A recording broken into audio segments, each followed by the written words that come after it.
From all indications, the Bahamian economy grew slower in 2019 than in 2018. I'm so sad to read this morning in one of the newspapers, and I try my best not to read the national newspapers because of depression, that John Rawls, who I have some respect for as governor of the central bank, is out there expressing his disappointment that Bahamians are dependent upon the state during this awful crisis that we're in and aren't living off their own reserves. Mr. Rawls, are you joking? And this kind of mentality just sums up just how afflicted with stupidity our governing class is. Where in the hell is the average Bahamian supposed to get money reserved or saved from? You know, you hear this complaint all the time. The Bahamian saving rate is low. It is a miracle that it is as high as it is. Where in the hell is the average person supposed to get savings from, sir? When you have a minimum wage which is lower than the US, lower than the federal minimum wage of $7.50 an hour, can you name me one cost in the Bahamas, apart from the minimum wage, that is lower than in the United States? Can you name me one cost factor? Fuel, food, rent, land?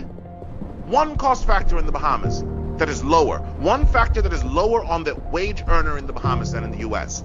And yet the cost of minimum wage is lower on the employer in the Bahamas than in the United States. And this employee is supposed to save. Well, the employer doesn't pay income tax, doesn't pay corporate income tax, and if he's lucky enough to be foreign, probably owns property that he doesn't bother to pay real property tax on, and it isn't taken away. And if the government wants to raise money in the Bahamas, not only does it go after the poor and the middle class by raising consumption taxes over and over again, but it sends thugs, themselves police, out on the street to stop people, hunting people down, to try to broke them even more with fines. This is government policy. Government sends thugs out in the street to stop people, to find them in little stupid violations, some of which are completely outside of their control, such as not having licenses renewed during a shutdown, during a lockdown, so that they can fine people and drag them before the courts, and humiliate them before the courts, and drag what few cents they have left in their pockets out. That's what the government does in the Bahamas to the average person when it needs money.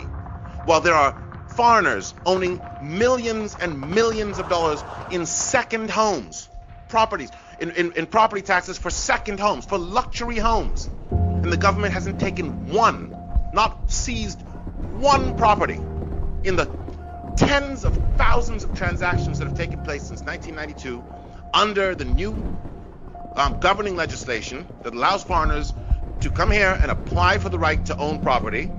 And within that right is an intrinsic obligation that all of the terms upon which you own property in the Bahamas are terms which, if you don't live up to them, the government has every right to deprive you of that property, right?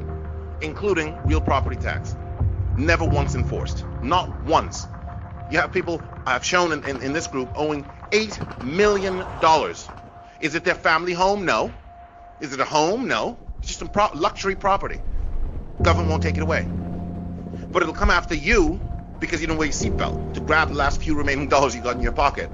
And it'll allow Canadian banks to take away your family home. How many tens of thousands of Bahamians are out of their family homes because a Canadian bank had the right to dispossess them? Tens of thousands. Not one foreigner who owe hundreds of millions of dollars of unpaid real property tax has been deprived of his property, his second home, not his family home, not once. And Mr.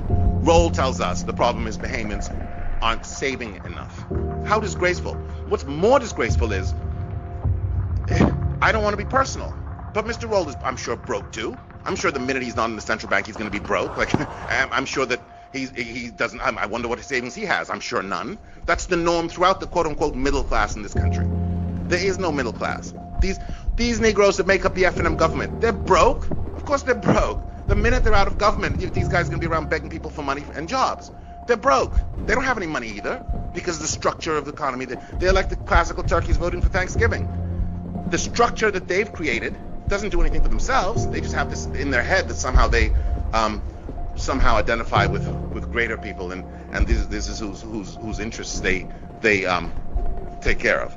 But they're not among those people because of the structure of the economy we have. The middle class and the poor all catch hell. They themselves included.